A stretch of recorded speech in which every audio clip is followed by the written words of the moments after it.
আমার বুবু একজন সুন্দরী এবং চরিত্রবান ছিলেন। আমার বুবু আমার লেখাপড়ার খরচ জোগাড় করার জন্য একটা বড় মালিকের বাসায় কাজ করতেন। একদিন মালিক বুবুকে ফ্রিজে রাখা খাবার খাওয়ালেন বুবুর অনিচ্ছায়। তারপর বুবু জ্ঞান হারিয়ে ফেলে। অজ্ঞান অবস্থায় মালিক বুবুর সাথে। বাকি ঘটনাটি গল্পতেই বলছি। আমার বুবুর যখন বিয়ে হয়ে যায় আমি তখন ক্লাস 9-এ পড়ি। স্কুল থেকে ফিরে শুনি আজ বুবুর বিয়ে। আব্বা আমাকে বললেন, শিবু ঢাকা থেকে মেহমানরা আসবে, তুই এক ছুটে বাজারে যা, আফজালকে বল তার ডেকোরেশনের চেয়ার পাঠাতে। আমি এক দৌড়ে বাজারে চলে গেলাম। আফজাল চাচাকে যখন সব বলছি, দুইটা প্রকাণ্ড গাড়িকে বাজার পেরিয়ে আমাদের বাড়ির দিকে যেতে দেখলাম। আফজাল চাচা বললেন, যাক রুনার অনেক ভালো ঘরে বিয়ে হলো, তোদের অবস্থা এইবার ফিরবে। বুবুর কি সত্যি ভালো বিয়ে হচ্ছে? আমি জানি না। আমি শুধু জানি বুবু চলে যাচ্ছে আমাদের বাসা থেকে। তারপর কি হবে? কে আমাদের খাবার রেঁধে দেবে? কে আমাকে চুপি চুপি তার মাটির ব্যাংক ভেঙে আমাকে মেলায় যাওয়ার টাকা দেবে? বুবুকে ছাড়া যে আমার জীবন চলতে পারে আমি সেটা কল্পনাও করতে পারি না। কলেজের এক প্রোগ্রামে আমার সুন্দরী বুবুকে দেখে নাকি দারুণ পছন্দ করেছে এক বড়লোকের ইঞ্জিনিয়ার ছেলে। তার চাপে পড়েই তার পরিবার রাজি হয়েছে এই বিয়েতে।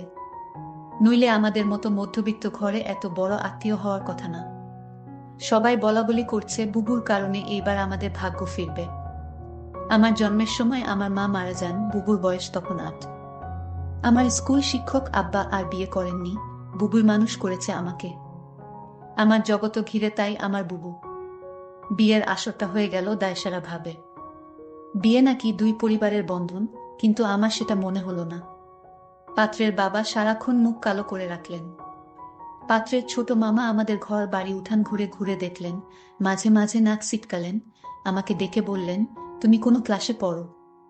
আমি কিছু বলার আগেই কেউ একজন বলল, শিবু পাইলট স্কুলে পড়ে, ফার্স্ট বয়, 5-এ বৃত্তি পেয়েছে, ক্লাস 9-এও পেয়েছে। আমার লজ্জা লাগলো, কিন্তু ছোট মামা শুধু একটু নাক সিটকালেন। সেদিন গাড়িতে ওঠার আগে বুবু যখন আমাকে জড়িয়ে ধরে নিঃশব্দে কাঁদছিল তখনও আমার কষ্ট লাগছিল। 3 দিন পর নতুন জামাইয়ের বউ নিয়ে নাই ওর আসা কথা। আব্বা পাড়া প্রতিবেশীদের নিয়ে রান্নাবান্নার আয়োজন করলেন। একটা গাড়ি ভাড়া করে নতুন জামাইকে আনতে পাঠালেন, গাড়ি ফেরত এলো। নতুন জামাই আসতে পারবে না, তার কোনো জরুরি কাজ পড়ে গেছে, পরে সময় করে আসবে। বুবু আসলো আরও মাস 3 পর। একটা সাদা রঙের গাড়ি থেকে বুবু নামল। আমি ছুটে গেলাম। আমি বুবুকে জড়িয়ে ধরতে গিয়েও থমকে গেলাম।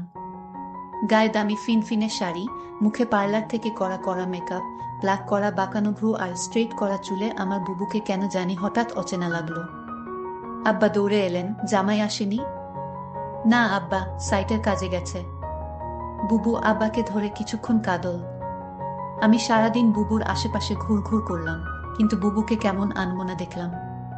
শুধু একবার আমাকে জিজ্ঞেস করলো, শিবু পড়াশোনা করছিস তো ঠিক মতো? রাতে আমার ঘুম এলো না, বড্ড অভিমান হলো। বুবু অনেক বদলে গেছে। এই অল্প দিনে এত বদলে যেতে পারে মানুষ? বুবু 3 দিন থাকলো, শেষের দিন দুলাভাই এলেন বুবুকে নিয়ে যেতে। দুলাভাই দেখলাম বেশ গম্ভীর। আমাকে ডেকে বললেন, কি রে শিবু, পড়াশোনা করিস ঠিক মতো, নাকি সারাদিন বাদরামি? আমি কিছু বললাম না। দুলাভাই আসার পর থেকেই বুবুর মুখটা কালো হয়েছিল, কারণও দেখলাম তার।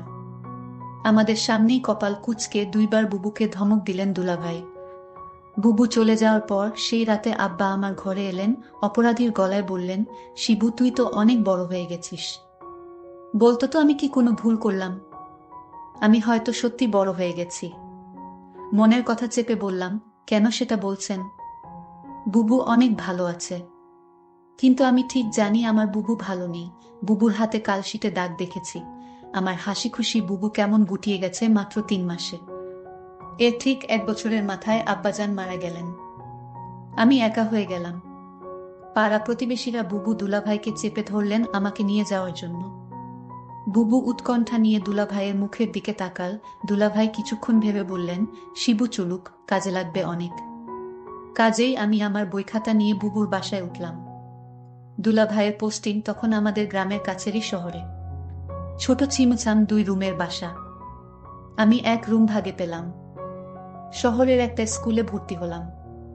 দুলাভাই চাকরির পাশাপাশি কন্ট্রাক্টরি ব্যবসা করতেন। একদিন আমাকে বললেন তার সাইটে গিয়ে কাজ তদারকি করতে। আমার স্কুলের ক্লাস মিস হতে লাগলো। আমি বইখাতা নিয়ে কাজের সাইটে চলে যেতাম। সারাদিন কাজ শেষে বাসায় ফিরে খুব ক্লান্ত লাগত। আমার রেজাল্ট খারাপ হতে শুরু হলো। বুবু একদিন ভয়ে ভয়ে দুলাভাইকে বলল, শিবু ভালো ছাত্র, ওর পড়াশোনায় ক্ষতি হচ্ছে না তো? দুলাভাই তেতে উঠলেন, গরিবের ছেলে, খেটে খেতে হবে। পড়াশোনা করে কি হবে? যতটুকু দরকার ততটুকু শিখলেই হবে। বুবু তাড়াতাড়ি বলে উঠলেন, ঠিকই তো শিবু, পড়াশোনা করে প্রতিষ্ঠা পেতে সময় লাগবে। তুই দুলাভাইয়ের সাথে কাজ শেখ, অনেক কাজে লাগবে। আমি বুবুর কথায় অবাক হয়ে গেলাম। এই বুবুই আমাকে তৈরি করেছে। সবসময় বলতো পড়াশোনা করে একদিন অনেক বড় হতে হবে। পড়াশোনা ছাড়া আমার আর কোনো কাজ নেই। আজ কত পরিবর্তন। আমি দুলাভাইয়ের সাইটে কাজ দেখতে লাগলাম। ক্লাস 9-এর একটা কিশোরের জন্য নিশ্চয়ই খুব সহজ কাজ না, কিন্তু আমি শিখতে লাগলাম, সাথে পড়াশোনায় করতাম সাইটে। সাইটের লোকজনের কাছেই খবর পেতাম দুলাভাইয়ের কর্মকাণ্ড নিয়ে। দুলাভাই আরো কয়েকজনের সাথে প্রেম করে বেড়ায়। আমি টের পাই। মাঝে মাঝে বুবুর চাপা কান্নার আওয়াজ পাই। সকালে কিছু কিছু দিন বুবুর হাতে নতুন কালশিটে দাগ বুবু লুকাতে চেষ্টা করে। আমি বুঝেছি দুলাভাই বুবুকে অন্যায় অত্যাচার করে। আমার বুবু অনেক বদলে গেছে। আমার মনে হয় আমাকে নিয়ে বুবু ভারী অস্বস্তি বোধ করে। কেমন পালিয়ে বেড়ায়, দেখা হলে ঠিকমতো কথা বলে না। মাঝে মাঝে দুলাভাই বুবুকে পার্লার থেকে সাজিয়ে পার্টিতে নিয়ে যায়। আমার অবাক লাগে। তবু এক একটা দিন যখন বাসায় দুলাভাই থাকে না, হঠাৎ সেই পুরান দিনের মতো বুবু তেল নিয়ে এসে বলে, শিবু আয় তোর মাথায় দিয়ে দিই। আমার চোখে পানি আসে। আমি লুকাবার চেষ্টা করি। একদিন অনেক রাতে ফিরে দুলাভাই আমাকে ঘুম থেকে ডেকে তুললেন। আমি জেগে দেখি দুলাভাই প্রচণ্ড রেগে আছে।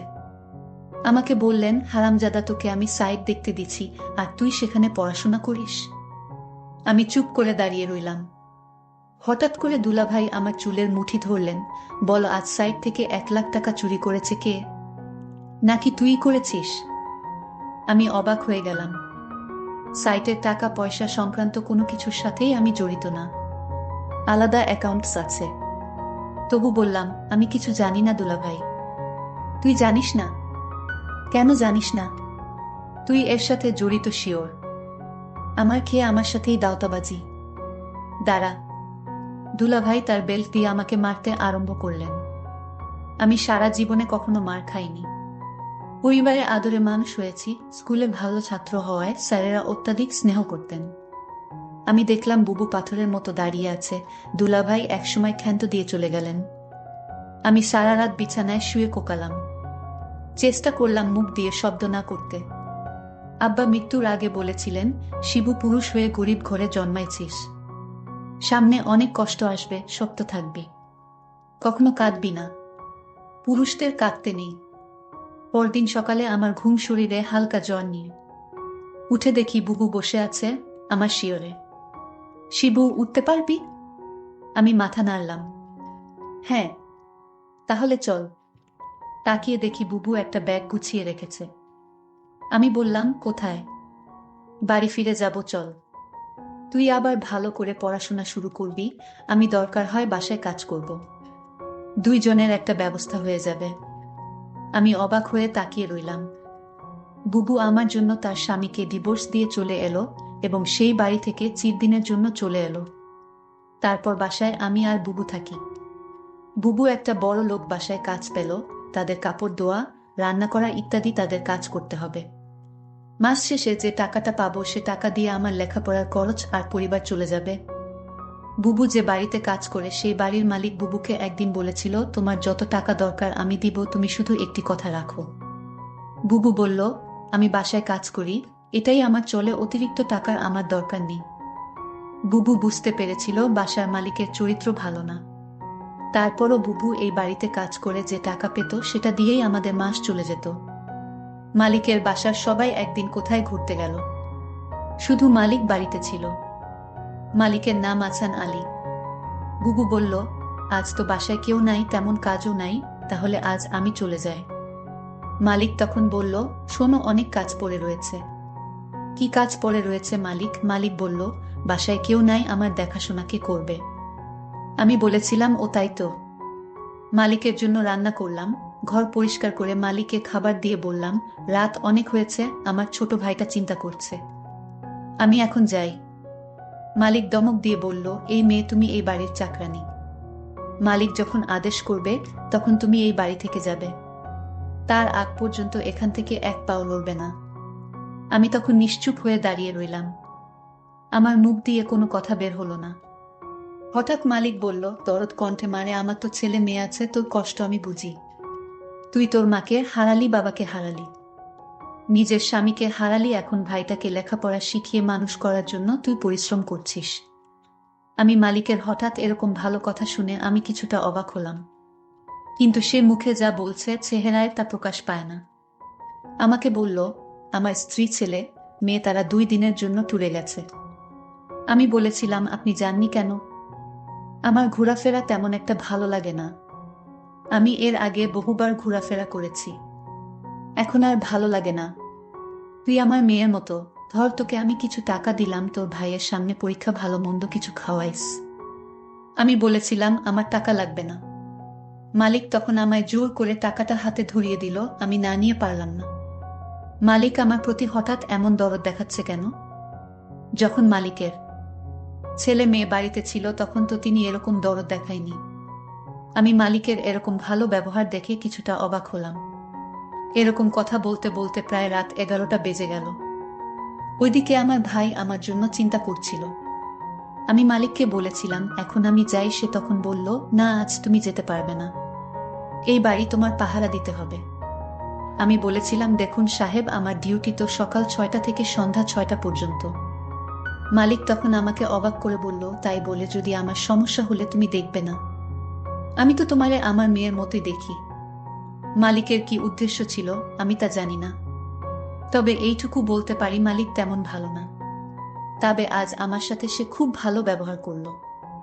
তবে এর আগে যে আমার সাথে ব্যবহার খারাপ করেছিল তা বলছি না, তবে লোকের মুখে শুনি মালিক ভালো না। কিন্তু আজ মালিক আমাকে কিছুতেই বাড়ি যেতে দিচ্ছে না কেন? আমি সেটা নিয়ে দুশ্চিন্তায় পড়ে গেলাম। এর মধ্যে মালিক বলল, আজ আমি নিজ হাতে খাবার তৈরি করেছি। আমি বললাম, কেন নিজ হাতে আপনি খাবার তৈরি করলেন? খাবার তো আমি রান্না করেছি, তার মধ্যে আপনি আবার রান্না করলেন কেন? আরে না মা, সেই খাবার না, ফ্রিজে আমার স্ত্রী আমার জন্য কিছু ভালো খাবার আলাদা রাখতো, সেই খাবার নিয়ে আসলাম। আমি বললাম, ও আচ্ছা। তারপর আমায় বলল, নেমা, আমরা একসাথে আজ খাবার খাই, পেটে বড্ড খিদে পেয়েছে। আমি বললাম, আপনি খান, আমি বরং রান্না করা খাবার খাই। মালিক তখন আমার সাথে বায়না করে বলল, দেখো, তুমি যদি আজ আমার দেয়া খাবার না খাও তাহলে বুঝবো তুমি শুধু টাকাকে ভালোবাসো, এ বাড়ির মানুষদের ভালোবাসো না। আমি তার কথায় কিছুটা অবাক হলাম। মালিক বলল, ঠিক আছে, তুমি খাবারটা খেয়ে বাসায় চলে যাও, তোমাকে ছুটি দিয়ে দিব। আমি তখন খুশি হলাম। বাবার বয়সী একজন মানুষ আমাকে এত করে বলছে ফ্রিজে রাখা ভালো খাবার খেতে। যাই হোক, আমি শেষ পর্যন্ত হেরে গেলাম। আমি খাবারটা খেলাম, আর ফ্রিজে রাখা খাবারটা খাওয়ার জন্য রাজি হলাম তার একটাই কারণ, মালিক বলেছিল আমায় ছুটি দিয়ে দিবে খাবারটা খেলে। আর তাই আমি ফ্রিজে রাখা খাবার খেলাম। খাবারটা ভালোই লাগলো, দামি খাবারের আগে আমি এমন খাবার কখনো খাইনি। আমার খেয়ে ভালোই লাগলো। খাওয়া দাওয়া শেষ করতেই আমি বললাম, মালিক, এবার যাই। এই কথা বলতেই আমি চোখে কিছুটা ঝাপসা দেখতে পেলাম। আমার চোখ অন্ধকার হয়ে আসতে লাগলো। আমি বেহুশ হয়ে মাথা ঘুরে পড়ে গেলাম। তারপর কি হয়েছিল তা আমি বলতে পারবো না। আমার পরের দিন দুপুরে জ্ঞান ফিরে। আমি জেগে দেখি আমি হাসপাতালে কেবিনে শুয়ে আছি। আমার ছোট ভাইটা বলল, বুবু, তোমার কি হয়েছিল? আমি আমার ছোট ভাইকে জিজ্ঞেস করলাম, আমি এখানে কিভাবে এলাম? ছোট ভাই আমাকে বলল, বুবু, আমি তোমার জন্য অপেক্ষা করতে করতে কখন ঘুমিয়ে পড়লাম। আমি বলতে পারলাম না, কিন্তু আমার সকাল সকাল ঘুম ভাঙার পর আমি তোমার রুমে গিয়ে দেখি তুমি বাসায় ফিরোনি। আমি তখন দৌড়ে তুমি যে বাড়িতে কাজ করো সেই বাড়িতে গেলাম। গিয়ে দেখি তুমি মালিকের ঘরে অজ্ঞান অবস্থায় শুয়ে আছো। তারপর মালিককে আমি জিজ্ঞেস করলাম, আমার বুবুর কি হয়েছে? সে বলল, ঘুমিয়ে আছে, কি আর হবে। তবে তোমার বুবুর মনে হয় প্রেশার কম হয়ে গেছে, তাই ক্লান্ত হয়ে শুয়ে আছে। আমি বলি কি, তোমার বুবুকে হাসপাতালে নিয়ে একটা সেলাইন দাও, তাহলেই সব ঠিক হয়ে যাবে। টাকা যা লাগে আমি দিয়ে দিচ্ছি। তখন মালিক আমাকে 5,000 টাকা দিয়ে বলল, যাও তোমার বুবুকে হাসপাতালে নিয়ে যাও। আমি তোমাকে হাসপাতাল নিয়ে আসার পর ডাক্তাররা বলল পরীক্ষা করতে হবে।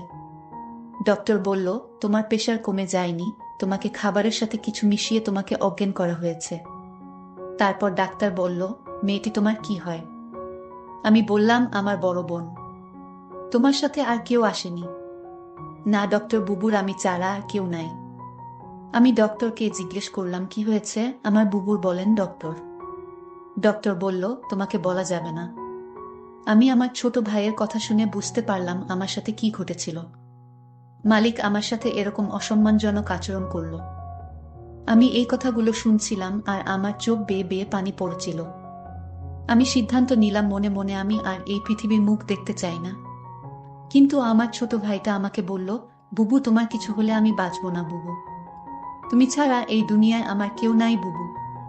আমার ছোট ভাইটা আমার জন্য এভাবে কাঁদতে লাগলো। ছোট ভাইটা বলতে লাগলো, বুবু আমি আর লেখাপড়া করব না। আজ থেকে আমি কাজ করব। তোমাকে আর কাজ করতে দিব না। তুমি শুধু ঘরে বসে থাকবা। আর তোমাকে আমি যেভাবেই হোক তোমাকে ভালো ছেলে দেখে তোমাকে বিয়ে দিব। ভাইটার কথা শুনে আমার চোখের পানি ধরে রাখতে পারলাম না। আমি বেঁচে রইলাম আমার ছোট ভাইটার জন্যই। বন্ধুরা, আজকের গল্পটি তোমাদের কাছে কেমন লাগলো তা অবশ্যই কমেন্ট করে জানাবেন। ভালো থাকবেন সবাই, ধন্যবাদ।